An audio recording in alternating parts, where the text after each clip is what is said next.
آقای گوجن مراقب باشید مجلس آتش زمینونه. متشکرم. بفرمایید.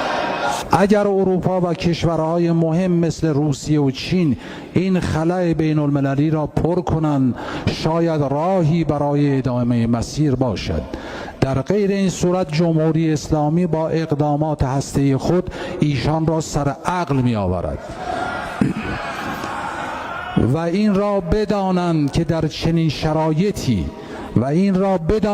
در چنین شرایطی ایران هیچ تعهدی ندارد که در جایگاه گذشته خود در مسئله هسته‌ای قرار بگیرد.